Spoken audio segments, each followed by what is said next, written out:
Welcome everyone to the first NoDQ&A video of 2025. My name is Aaron Rift. I'm the owner of NoDQ.com. I've been doing this for quite a while now. NoDQ&A originally started back in 2010, and then in 2011, it went into video format. I've been doing it on and off ever since. It went from being pre-recorded videos to live streaming. We're live here tonight. Thank you to everyone out there watching this, whether it's live or on demand. I got email questions sent in, topics from various areas of the wrestling world, past, present, future. Feel free to super chat a question. Super chats are very much appreciated, and they do take priority. I will get to your super chat right away if you send one in. Now, let's get into the questions as we head into Royal Rumble and WrestleMania season. Now, the first email question I have is from Jeremy Dorset. A lot of rumors going around right now about Malakai Black. He is reportedly done with AEW. Heading back to WWE? Well, Jeremy's question is, will Aleister Black show up in the 2025 Men's Royal Rumble match? According to reports, his contract is not actually up yet. It might not be up until February or March, which could mean we have to wait a little bit longer for Aleister Black in WWE. But will we get Aleister Black back in WWE? I think the answer is yes. His wife, Zelina Vega, is in WWE. He is one of Triple H's guys. He was a top superstar in the black and gold era of NXT. I definitely think he will be back in WWE. It's just a matter of when. Now, he has not denied anything about leaving AEW. I think he's heading back to WWE. If not Royal Rumble, I think we will see him right after WrestleMania.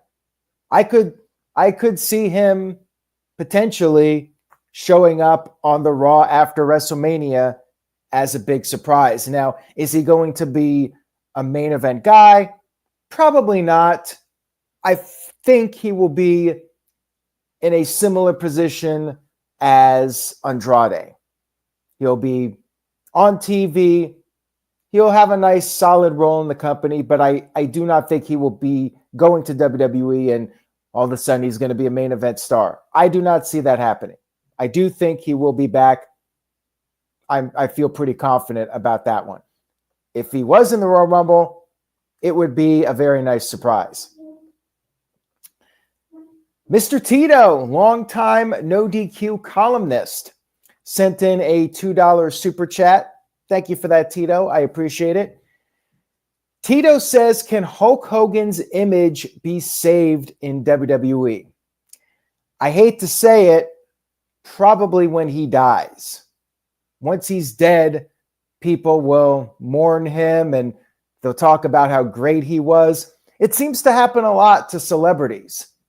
People crap on them, and then when they die, all of a sudden people are like, oh man, he was one of the best of all time, yada, yada, yada.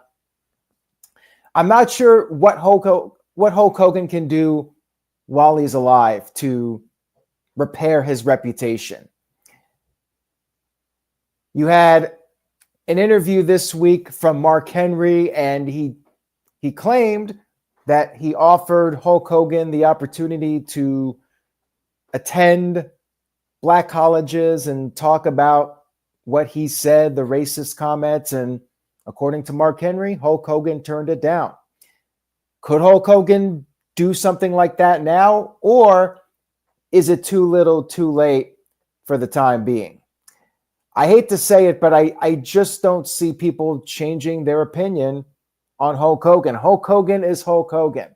And I think there's just a lot of people out there that do not like him for a number of reasons, not just the racist comments that he made.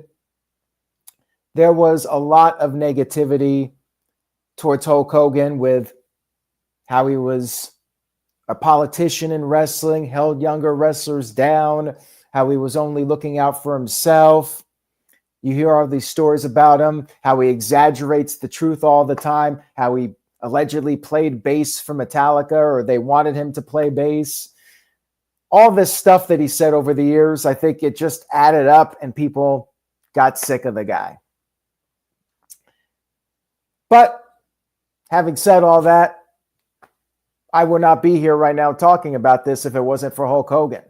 He took wrestling to a whole nother level. And I think after he dies, people will maybe ease up on him a little bit.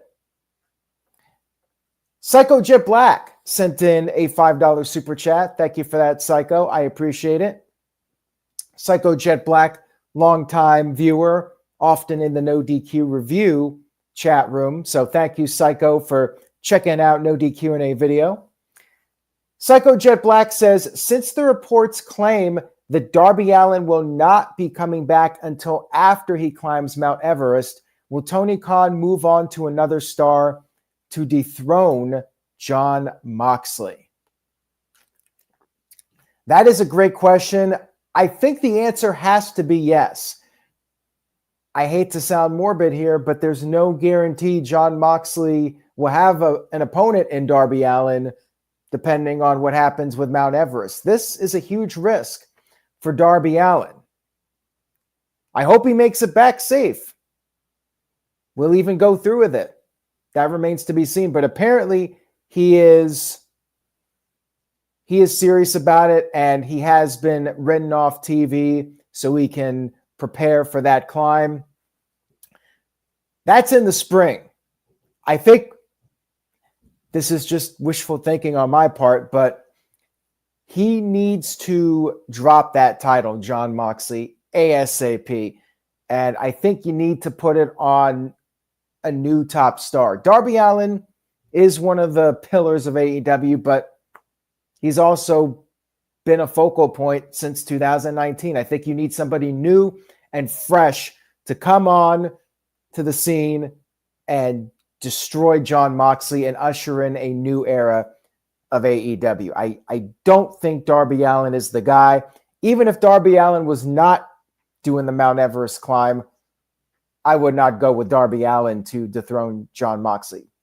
I think Tony Khan has to go with another star. And my feeling is it will not be Darby Allin. It will be somebody else that beats him for the title. Thank you again for the super chat. Matthew had sent in a similar question about Darby. Matthew, feel free to hit me up with another question. Mr. Tito sent in another $2 super chat. Thank you, Tito. Always appreciated. Make sure you guys check out Tito's columns over on NoDQ.com. He had a really good one about the pricing for WWE events and how that could be a negative for WWE at some point. And I think he has a lot of solid thoughts on that. So check out his latest column over on NoDQ.com. Those WWE tickets, they ain't cheap. But for now, they're getting away with it. Mr. Tito's question: worst post-wrestling career, Hulk Hogan or Ric Flair? I would say Hogan. A lot of people dislike Ric Flair for various reasons. There's the whole plane ride from hell controversy, which that happened while he was still an active wrestler, and it just resurfaced years later. There was really nothing new about Ric Flair. The only real unlikable thing about Ric Flair post-wrestling career is his desire to want to keep wrestling. Like, let it go, man. He shouldn't have done that match in 2022. So for him to just keep wanting to wrestle, it's a problem. And there's a lot of things about Ric Flair that you might look down on. He's got flaws, cannot stay loyal to one woman. He wasn't really there for his family much. A lot of things about Ric Flair you can't really idolize, but obviously a great performer, one of the best of all time. But yeah, Hogan's downfall was something else. He actually got fired from WWE for the racist comments. Ric Flair was a bit of a different story. Thank you for that, Mr. Tito. I appreciate the super chat. Psycho Jet Black sent in a $2 super chat. Thank you, Psycho. I appreciate it. Ian in the chat room, stay safe out there. I know you're in the snowstorm. Be careful. It's a little dicey out there for sure. Psycho Jet Black, thank you for the super chat, says, should it be Will Ospreay, Swerve Strickland, Hangman, or Omega?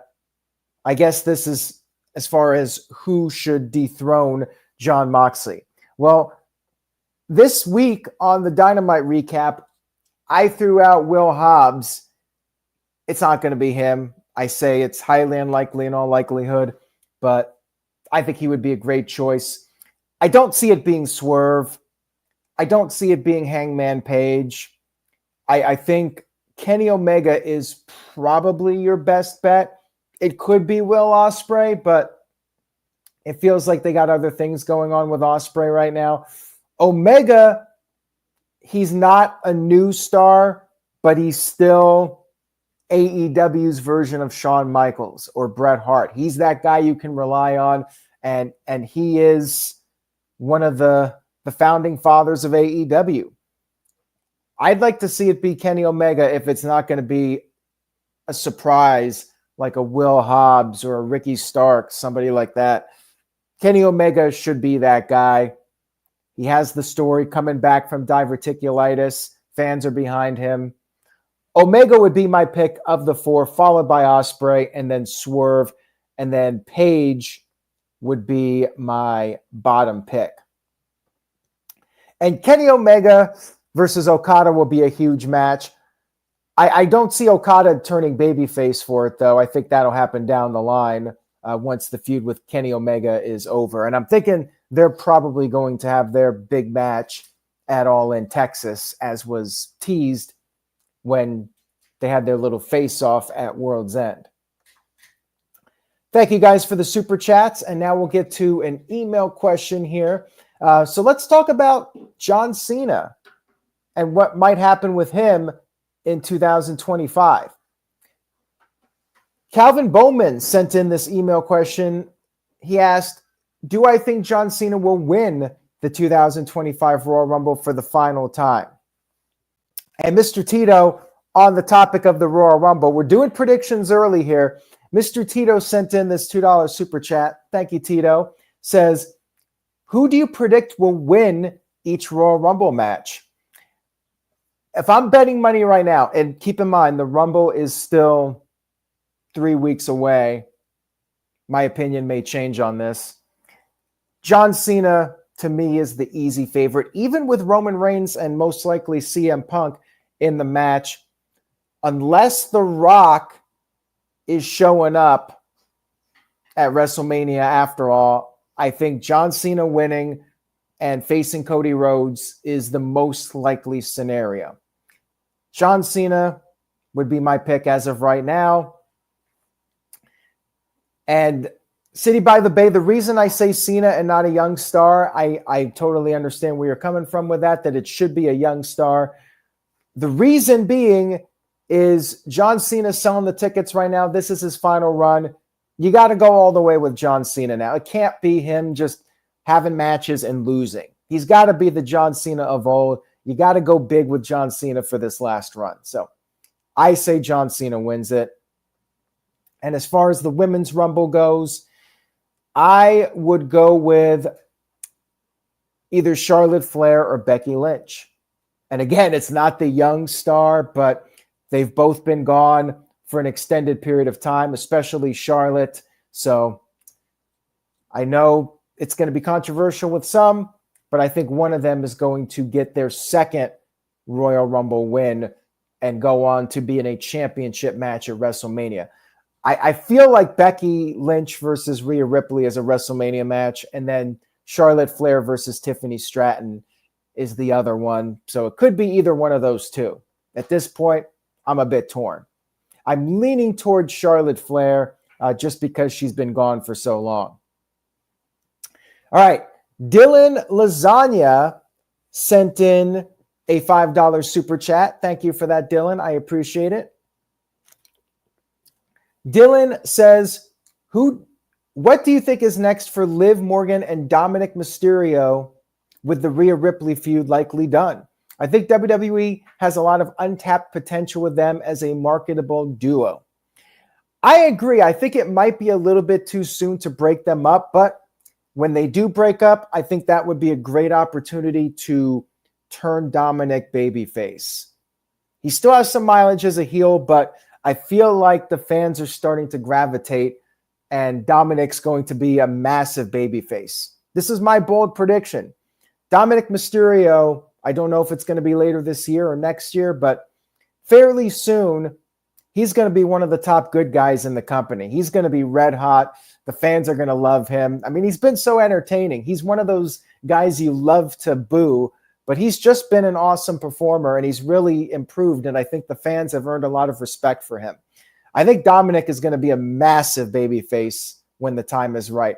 Liv Morgan's going to do something bad to him, and that'll set up the turn. For the time being, I think that they probably should go to SmackDown, change things up. I really do think Judgment Day has run its course, but they can stay as heels. I think Liv needs a fresh start away from Rhea Ripley on a different brand. And you could put her in there with Tiffany Stratton, with Charlotte Flair, have some fresh feuds for Liv Morgan. She definitely, I think, needs that switch over to SmackDown. Psycho Jet Black sent in a $2 super chat. Thank you for that, Psycho. I appreciate it. All right, so Psycho Jet Black says, how do you watch wrestling shows, PC or TV? I watch on the TV. It's easy to just have it up on the big screen. I have my computer. I'm typing in my notes. I'm browsing Twitter or doing whatever I'm doing, posting results. I'm usually on the couch, got the laptop, then I got the TV on the big screen. It's more fun to watch on the TV. I do occasionally watch on the computer if I'm in a certain situation where I don't have a TV right in front of me. But I would say 95% of the time I'm watching it on the TV. I think that's how it should be. You know, it's not quite as exciting watching it on the computer, watching on the big TV. Sometimes my wife is watching. Sometimes we got family watching. Sometimes friends. It's always nice to watch it on the TV and have multiple people there if possible for the atmosphere of it all. Thank you for that, Psycho Jet Black. I appreciate it. And we got a $5 super chat here from Building Nexus. Thank you, Building Nexus. I appreciate the super chat. Thank you guys for the super chats. Very much appreciated. Building Nexus says, is there a more than 0% chance that they are saving The Rock versus Roman Reigns for, I believe this is SummerSlam and not Survivor Series? Are they saving it for SummerSlam? Could help put it over as a second Mania level show. Normally, I would say no, because The Rock is only going to do the biggest shows. And I think I said this last year, even just getting one more Rock match, we're going to be pretty lucky if that happens. He's a busy man, and every time he wrestles, he's taking a risk of getting injured. He's not getting any younger.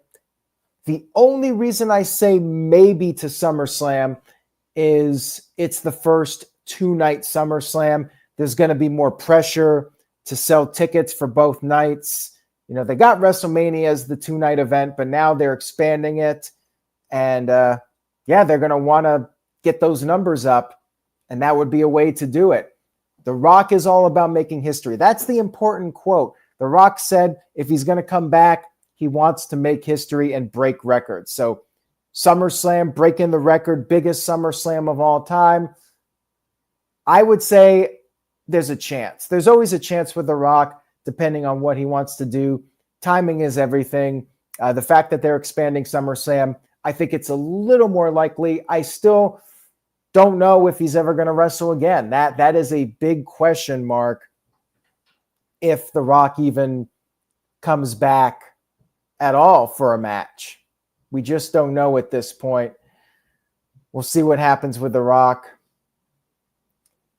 And there was a question here real quick that I wanted to get to from Jeremy about The Rock, and could there potentially be a swerve for WrestleMania 41? Right now, it feels like The Rock is not going to be wrestling at WrestleMania.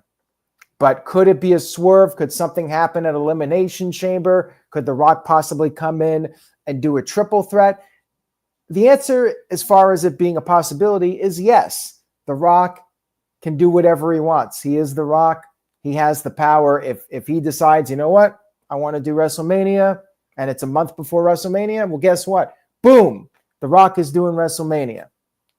He has that power, and I think it's just a matter of if he feels he can physically do it. My gut feeling is he's done. He's not coming back for a match. He might do a cameo, maybe give somebody the rock bottom.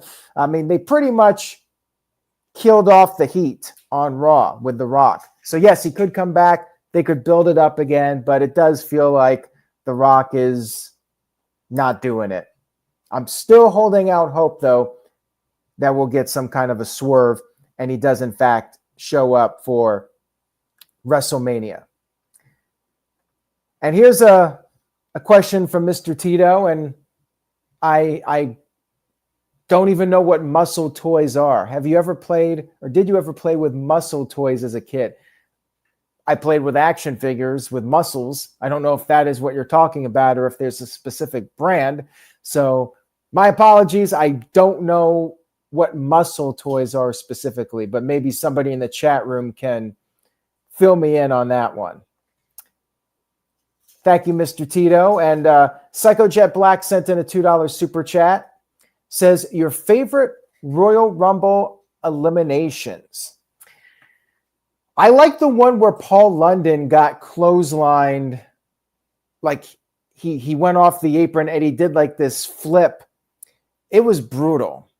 That was a great bump. I'm not sure if it was Gene Snitsky or who it was that eliminated him, but I know it was Paul London that took the bump. I think it was 2005. Oh, Mr. Tito says they were Army figures, but wrestlers. I have no recollection of those whatsoever. So, yeah, never heard of them. I love that one. And, of course, I think the all-time – City by the Bay says it was Snitsky. So thank you for that, City by the Bay. You know, that one was a great one. I think it was 2005 Rumble. But I think the all-time greatest elimination was when Maven drop-kicked The Undertaker out of the ring. To me, that is the all-time greatest Royal Rumble elimination. And then, of course, the really fast ones, like when the Warlord came in, got immediately clotheslined over the top. When Santino got eliminated in the 1 second, and he's like, no, I'm not ready. That was a great one. So there were a couple of awesome Royal Rumble eliminations, a few of the Kofi Kingston ones until he started botching them. But when Kofi Kingston was at his peak coming out and then getting eliminated, you know, those were always good. All right, let's move on here. Psychojet Black sent in another $2 super chat. Says, here's an idea. Judgment Day versus Wyatt 6 for WrestleMania 41. I could see that happening. I don't know if the Final Testament is going to keep feuding with Wyatt 6, though. That could end up being the WrestleMania match, but I think Judgment Day versus Wyatt 6 would be a bigger match than Final Testament versus Wyatt 6. I just want to see Judgment Day end. I think it's time to move on, disband the group, and do something else. And maybe elevate Final Testament or elevate Wyatt 6. But yeah, it's definitely a possibility for WrestleMania. It works because you get a lot of people on the card by doing a big faction versus faction match. I could definitely see that one happening. Liv Morgan, did she get with Dominic to spite Rhea Ripley? That is Building Nexus's question. It's possible, but she's still with him. So I guess now the question is, will Liv Morgan rid herself of Dominic now that she's lost the championship? proven that she was only in it for herself. That could be what sets up the Dominic babyface turn when Liv says she never loved Dominic. She was only with him to screw over Rhea Ripley. I mean, that could definitely play into that storyline once they turn Dominic. I'm calling it. I think Liv Morgan will turn against Dominic, and that will set up Dominic going babyface. It's just a matter of when. Psycho Jet Black sent in a $5 super chat. Thank you all again for your super chats. Much appreciated. Psycho Jet Black says, is it true that WWE wanted Rock versus Cena 3 at SummerSlam 2013, but because of Rock's injury, we got John Cena versus Daniel Bryan instead? Why once-in-a-lifetime tagline? I think at the time of the first match, they really believed it was going to be a one-time match, but then The Rock was like, well, let's do it again. And same thing that I said earlier about The Rock. If he wants to do something, then that's what's happening. And he did the second match with John Cena, and he got hurt. Could they have done a third match? Possibly. I don't necessarily think that was the plan, because The Rock, he raised John Cena's hand. There really was no need for a third match. They didn't really tease another match after that. The Rock raised John Cena's hand and endorsed him. And I think the plan was always for John Cena to get the win back at WrestleMania. That's why that match always felt a bit underwhelming for me, because going in, I'm like, okay, this is just John Cena gets his win back. He lost the previous year, and, Rock's going to go away again. So I don't necessarily think The Rock was going to do a third match. They could have done some other matches with The Rock, maybe one more match with Brock Lesnar. There were some possibilities, but I really don't think they were going to do too much with The Rock at that point. I think he came in for the Cena matches, and then that was going to be it. Thank you for that, Psycho Jet Black. I appreciate it. All right, let's move on here to another email question. This one comes from Steven Steffs. Says, if John Cena doesn't win the Royal Rumble, which I think he will, could you see him winning the Elimination Chamber or Money in the Bank instead? I think John Cena is going to win something significant, because I do believe he will win that 17th world title. It's a bold prediction. I'd be shocked if it doesn't happen this year. So yes, if he doesn't win the Rumble, he'll probably win one of those matches. But as I mentioned earlier, I don't see him losing a lot, nor do I think he should. He needs to be booked like the old John Cena and dominating. And I think the best course of action is to move towards that 17th title as soon as possible. And then he can drop it maybe in the summer, and then perhaps he can go for the IC title or do a few more matches right before he retires. He can go for one more goal, win the IC title after he has his last world title run. So that's what I would like to see at this point. I think they need to pull the trigger on the world title thing sooner rather than later. Thus, I think the Royal Rumble win is the right move. Tiger sent in a €2 super chat. Thank you for that, Tiger. I appreciate it. So here's an interesting one. Ever felt a WWE or AEW employee lurking on NoDQ's video? Not really, but I know there have been wrestlers that have watched from time to time over the years. You never know. This is being broadcast live on the NoDQ YouTube, on NoDQ's Facebook, and NoDQ's Twitter. You never know who's following NoDQ on there and clicks on the video and is listening and watching this right now. You never know.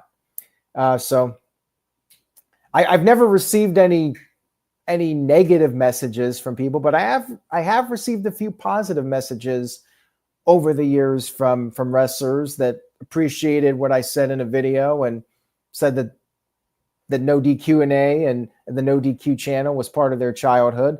And, that was really cool to hear that.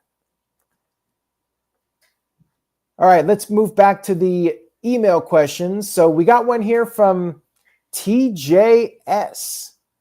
TJS sent in this email question. Says, how would you book John Cena's Big Four appearances?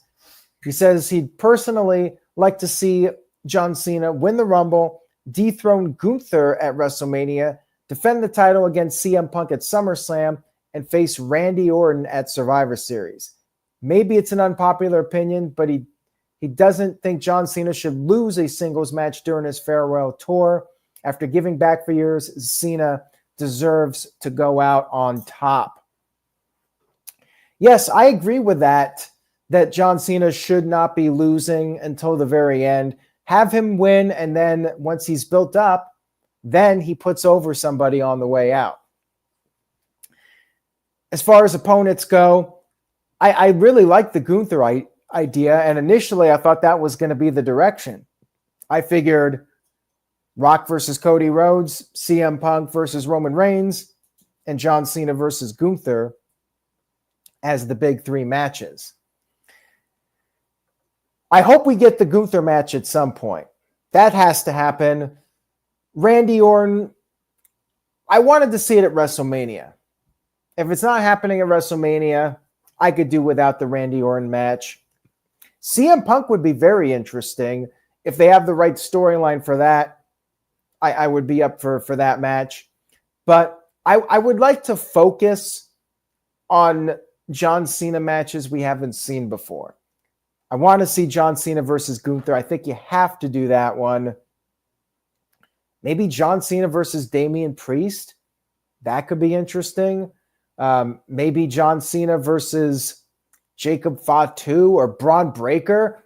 Braun Breaker would be a great one. Braun Breaker versus John Cena. Those are the types of matches I want to see. And then, of course, John Cena versus Cody Rhodes, which I think there's a very good chance of that happening for WrestleMania. So Cody Rhodes, Gunther, Braun Breaker, Jacob Fatu, and then depending on if it fits or not, perhaps a match with CM Punk at some point. Psycho Jet Black sent in a $2 super chat. Thank you for that, Psycho. Says, did Vince McMahon really think Austin Theory was a future star?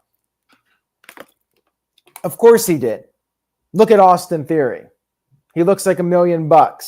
If you're a good-looking guy and you're fairly tall and you can wrestle, even if you can't wrestle, Vince might give you a chance. But Theory could wrestle, had a good look, had a great body. So, of course, Vince McMahon saw dollar signs in him. But I don't know what went wrong with him. The John Cena feud didn't help him. Funny enough, we were just talking about John Cena. But when Cena went out there on the microphone, kind of buried the guy, and Theory has never really been the same since. He beat John Cena, but didn't really amount to anything, unfortunately. All right, Dave is a Beastly sent in a $2 super chat.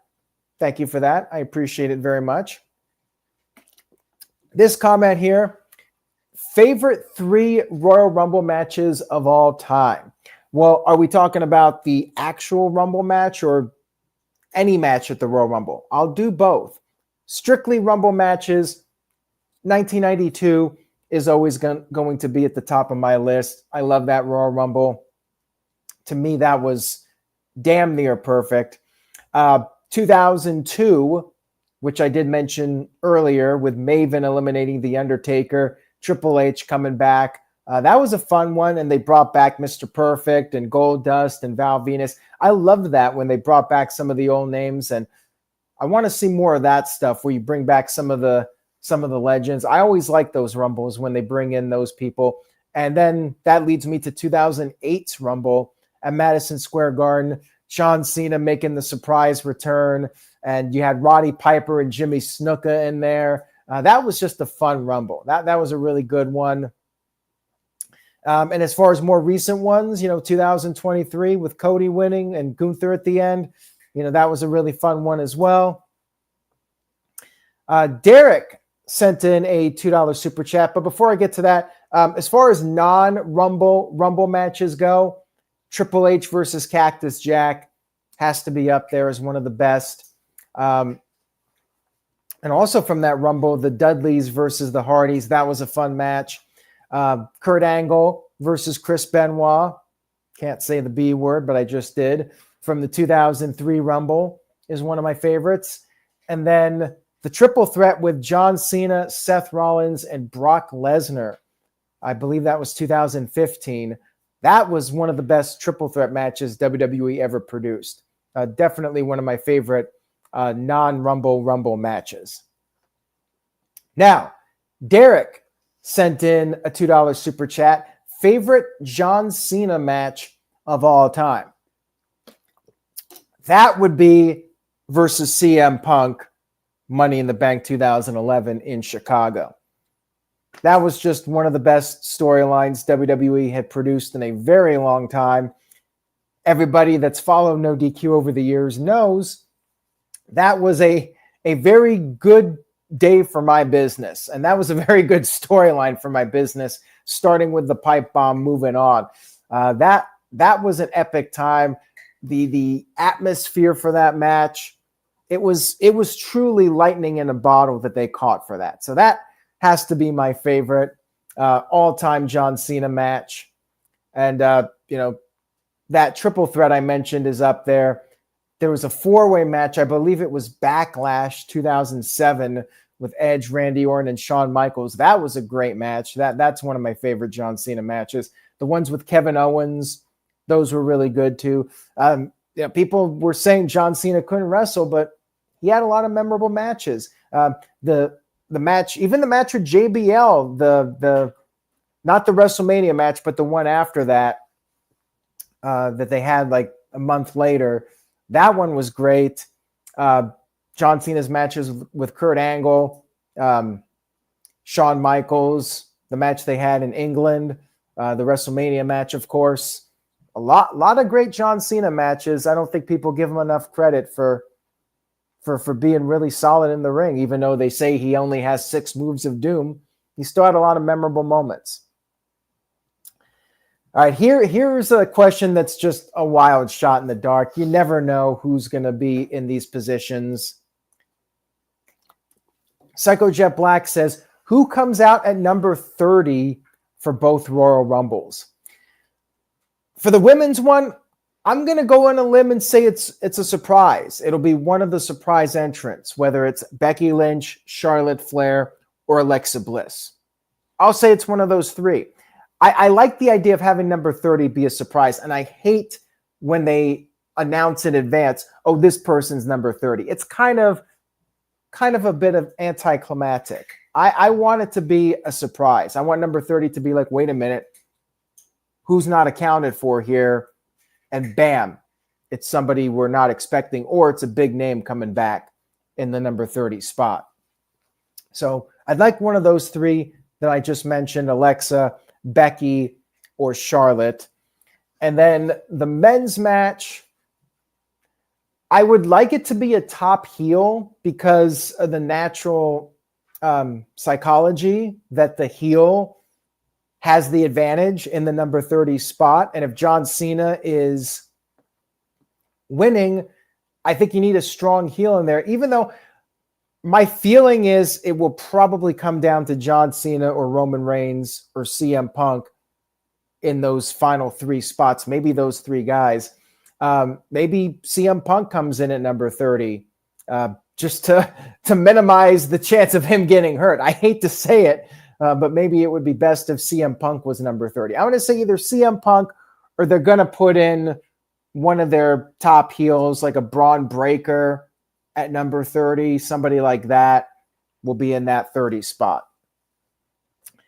The This Guy Experience sent in a $2 super chat.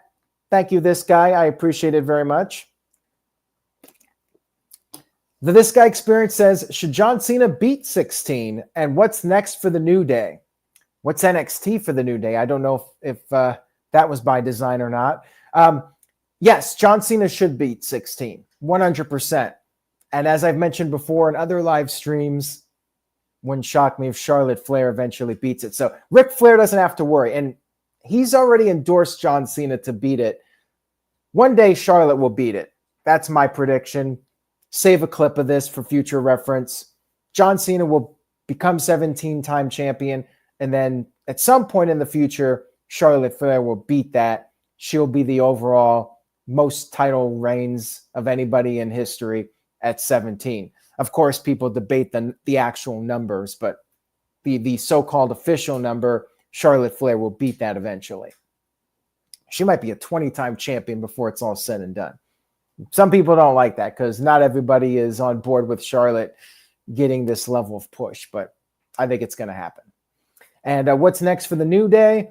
I hope they do something. I feel like WWE is maybe not sure what to do with them. I hate to say that because they've been coming out there and they're trying to talk and they're getting booed, but they need that change in presentation, the new music, the new attitude.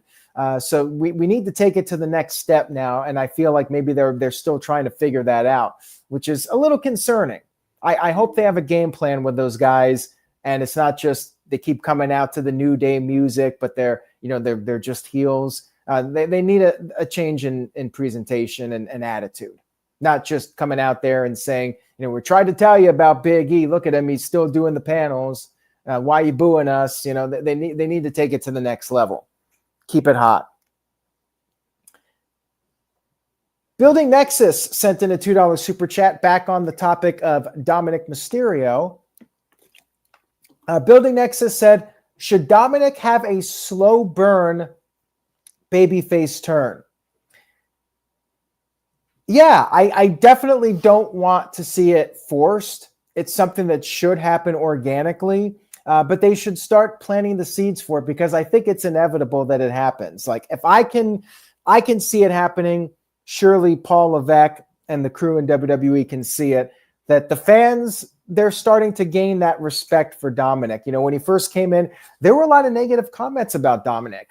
People were saying this guy doesn't deserve the spot in WWE. He's only there because of his dad. His dad got him the job, but Dominic, he got the ball and he ran with it big time.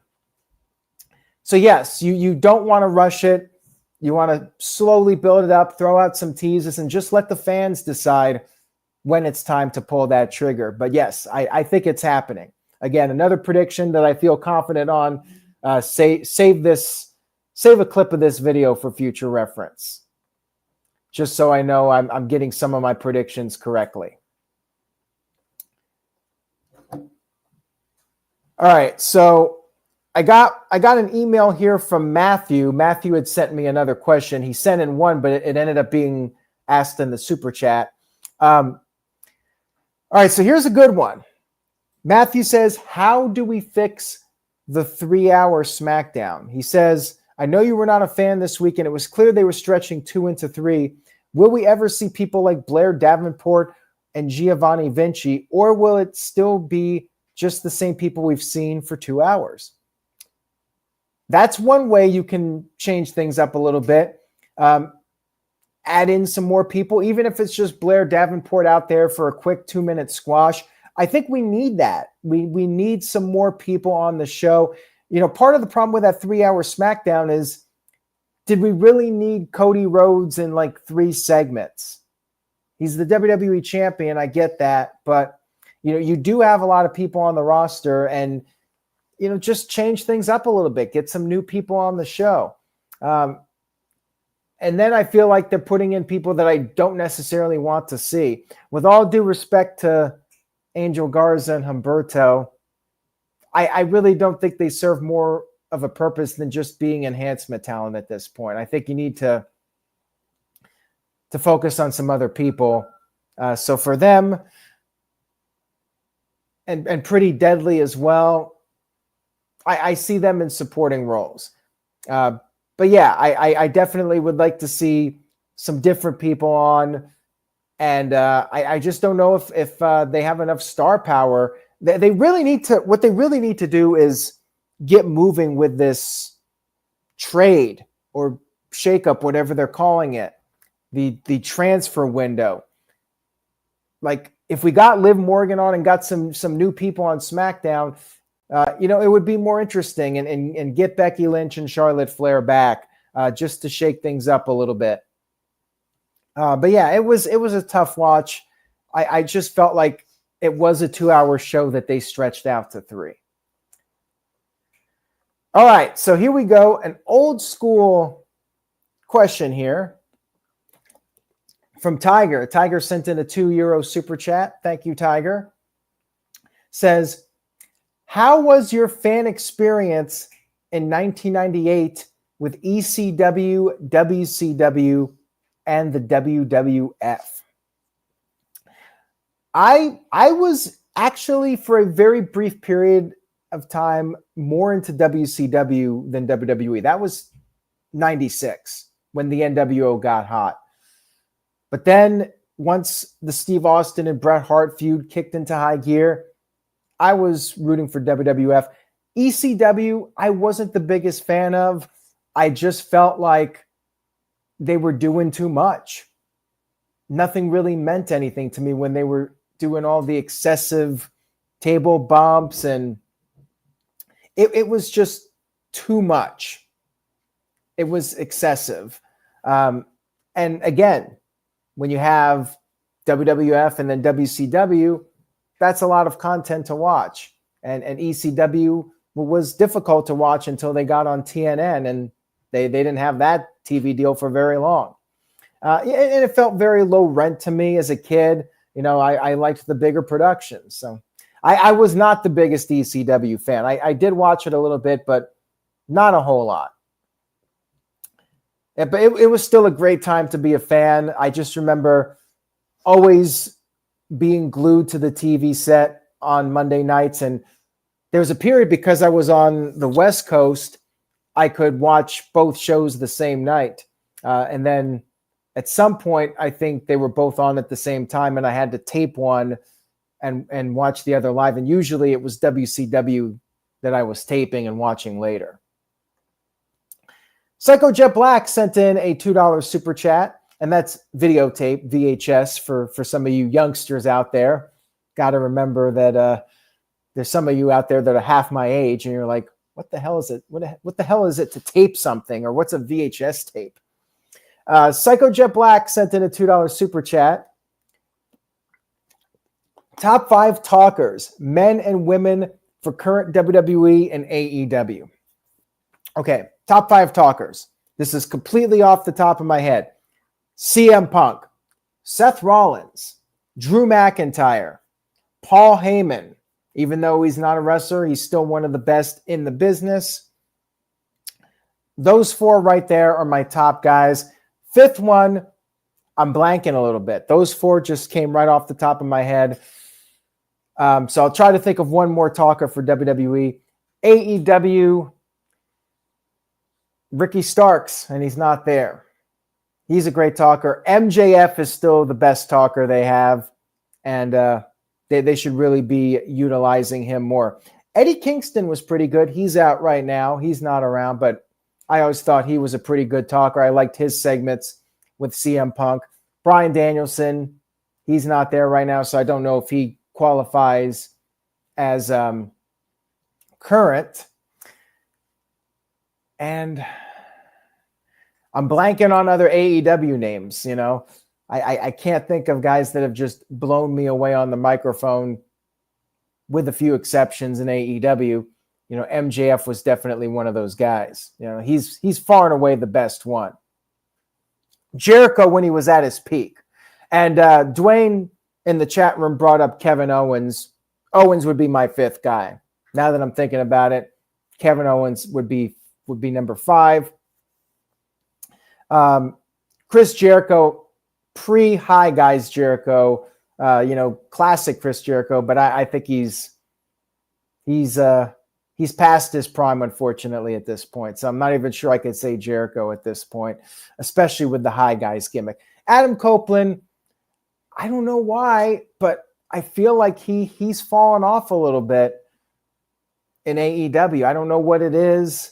Maybe he's not quite as good as we thought he was. Maybe in WWE when they were coaching him and giving him the bullet points and stuff, maybe he was able to do better. But yeah, for whatever reason, Adam Copeland, just not really cutting it for me in AEW right now. And John Moxley, I thought used to be pretty good, but I feel like he's fallen off too.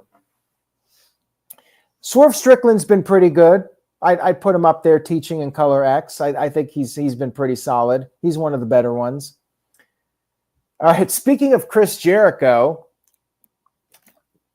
Billy L sent in this $2 super chat. Thank you, Billy L. Says, should Chris Jericho return to WWE or just retire? I'd be fine with him coming back, going into the Hall of Fame, maybe doing 1 or 2 more matches, WrestleMania retirement match, something like that. But not too much else. Like, he really shouldn't be wrestling on a regular basis. I saw that match with Dax Harwood on Collision. That was rough. I just think it's really his time to step aside and wind it down. Like, the Ring of Honor stuff, nah. I really think he should go back to WWE and wrap up his career. And he could still do Fozzy. He could still make the occasional appearances. Maybe WWE would let him work independent shows. But yeah, I really think Jericho should wind it down. Dwayne Atkinson, I can't pronounce it, Atkinson, sent in a $2 super chat. I always want to put an N there, Atkinson, but it's Atkinson. Dwayne sent in a $2 super chat. Thank you for that, Dwayne. Says, what was worse to you, the XFL or the WBF? Easily the WBF. And this is coming from somebody who doesn't watch football. I mean, I put my live streams head-to-head with football because I'm indifferent to football. But XFL, it wasn't for me. I give them credit for trying to fill that void and give fans something to watch after the regular football season ended. The NFL was done, but it just didn't work out. It was too wrestling for football fans and too much football for wrestling fans. WBF was just terrible. I don't know who the target audience for that was other than just Vince McMahon. He was the target audience for that. Like, who really wants to watch a bunch of steroid pumped bodybuilders in their thongs? I mean, I guess there are people that want to see it, but clearly not enough for it to be a sustainable business. It flopped hard. And I don't know if that's the proper terminology to use when talking about these men with the bodies like that. But yeah, I think the only person that got off on the WBF was Vincent Kennedy and McMahon. Anyways, thank you for that super chat, Dwayne. I appreciate it. Let's get back to the emails. Ian sent in this email question. Ian says, hi, Aaron, I hope you're doing well. In your opinion, what are some of the most underrated angles in wrestling history? And he thought Big Show swinging Rey Mysterio in a stretcher into the ring post at Backlash 2002 was underrated. Have a good evening and say yes to no DQ. Well, I would say that's more of like an underrated spot in a match rather than an angle. I'm trying to think of an angle that people didn't really care for that I thought was great.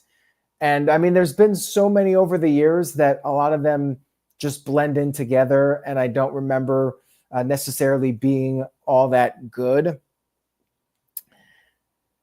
Man, that's a tough question to answer on the spot. And I did see the email earlier.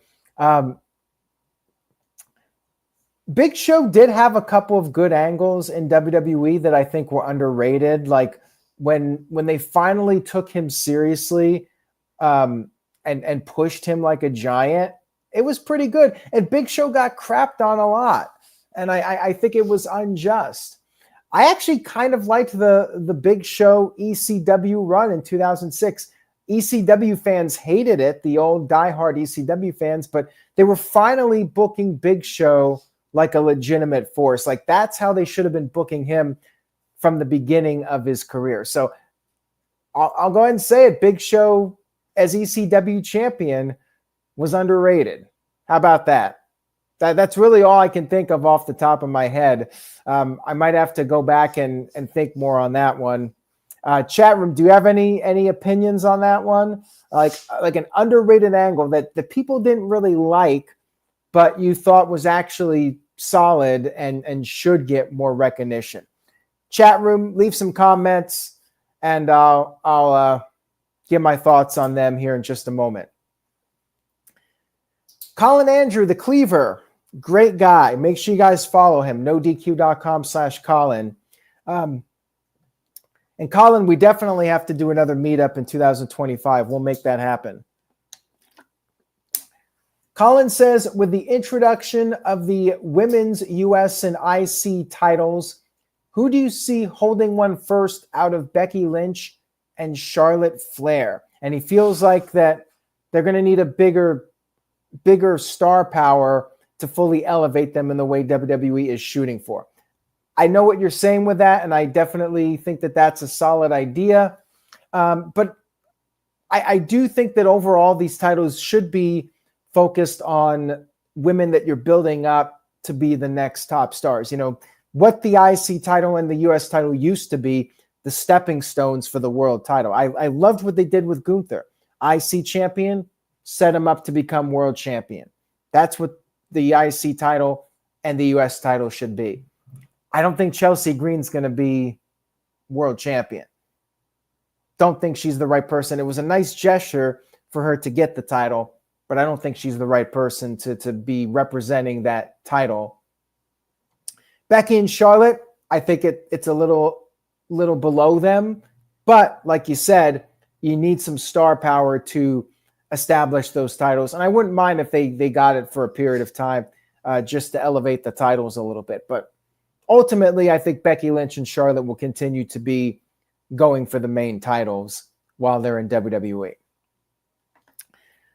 Damian Sandow was definitely underrated, Matthew. I agree with that one. Whether he was Mizdow or doing his own thing, teaming up with Cody Rhodes, he was really entertaining, and I don't think they fully were able to capitalize on him. Got one here from Steve-O. Thank you, Steve-O, for sending this one in. I appreciate it. Steve-O said, when Triple H said Netflix Raw's run times can be as low as 40 minutes or run over 3 hours, do you believe we will actually get any out-of-the-ordinary run times, like a 40-minute Raw or a 4+ hour show? And do you think some fans would be disappointed paying to be at a show that runs under 3 hours? I would be very shocked if they ever did something like that. The only way I could see them even doing a short Raw is if it's one of those double tapings during the holidays and they're like, okay, we're doing the live Raw and then we're doing next week's tape show. Maybe we'll just do an hour and keep it short. That I could see happening, but that is probably the only time that something like that might happen. And even then, I don't think they'll go as short as an hour. Anything less than 2 would surprise me. Let's put it that way. 2 would be like the absolute minimum. 4-hour show. They didn't do it for this first Raw, so I'm going to take a guess and say no. And Psycho Jet Black brings up a good point. Arenas do have curfews. There are areas where you have to be done at a certain time. So they can't really go way over, like past midnight. Even AEW, they don't go past midnight. So 4-hour show, unlikely. I don't think they'll do that. If they weren't going to do it for the first show, I don't see them doing it now. Really, I don't think there'll be a ton of fluctuation. I think it'll mostly be 3-hour Raws, maybe 2 hours, 30 minutes, but it'll be somewhere in that range. So thank you for that, Steve-O. I appreciate it. And Dwayne had sent in this email question. Got a couple more here, and then I'll wrap this one up as we just crossed the hour mark. Thank you all again for watching. Make sure you subscribe. Tell a friend if you're enjoying this video. And I got some more email questions, so I'll definitely have to come back with another Q&A and get to the rest of these questions. Dwayne says, what's the one match you feel you have probably watched the most times in your entire life? Well, definitely Bret Hart versus Steve Austin. I watched that one several times. WrestleMania 13, one of my favorites. Probably Randy Savage versus Ricky Steamboat is one I watched a lot of times. Hulk Hogan versus Randy Savage. WrestleMania 5 is definitely up there. Watched that one. I loved the Mega Power storyline, so I watched those matches quite a bit. Hulk Hogan versus Ultimate Warrior, I've seen many times. Hulk Hogan versus The Rock. Hulk Hogan, recurring theme here. Definitely saw a lot of his matches. Undertaker and Shawn Michaels, Hell in a Cell, and the WrestleMania 25. I mean, I think those would be the ones, but the one match probably more than any other would be that the Steve Austin versus Bret Hart WrestleMania 13 match. I just love watching that and seeing the rise of Steve Austin. Just great time to be a fan. All right, guys. So on that note, I will go ahead and wrap up this Q&A. But we got one more here from Psycho Jet Black. So Psycho Jet Black sent in this $2 super chat. Says, will we ever get a squash match on a WWE or AEW PLE? We have done squash matches on PLEs. Remember when Kane beat Chavo Guerrero in like 30 seconds for the ECW title? It does happen. And Sheamus beating Daniel Bryan. Every once in a while, it does happen. WWE might do it, especially if they're running short on time. But in this Triple H era, I'm going to say it's unlikely because he doesn't want to diminish the wrestler who's getting squashed. I think he would more likely just not have the match on the show, cut it completely, rather than rush it and have it be a quick squash. I just don't see him doing that. And AEW won't because it's bad business. WWE could get away with it, but AEW doesn't want to lose their pay-per-view business. Like, that's one of the few things that is going well for them, that they have a strong following of people that will buy their pay-per-views every month. You don't want to be throwing squash matches out there. Save that for TV. You don't need that on the pay-per-views. So thank you for that again, Psycho Jet Black. Thank you for all the super chats. And thank you all for watching. Much love and appreciation to all of you out there. I do have some extra questions here that I will save and I will get to in a future video. So stay tuned. Maybe I'll come back before the end of the month, before the Royal Rumble, and get in another NoDQ&A video. I usually just do them every once in a while, every month or every 2 months, when I feel I want to do one, just when I'm up for it, when I got the free time to do it. Sometimes there's just other things going on, whether it's in my personal life or we got a pay-per-view on the weekend. But this weekend, not too much going on. Thought it was a nice opportunity to go live. So thank you guys. Great turnout tonight. Thank you all. Much love and appreciation. And here's to many more throughout 2025. Stay tuned to NoDQ.com for the very latest. Jeremy, I got your questions for next time. TJS, Calvin, thank you all. Have a great night.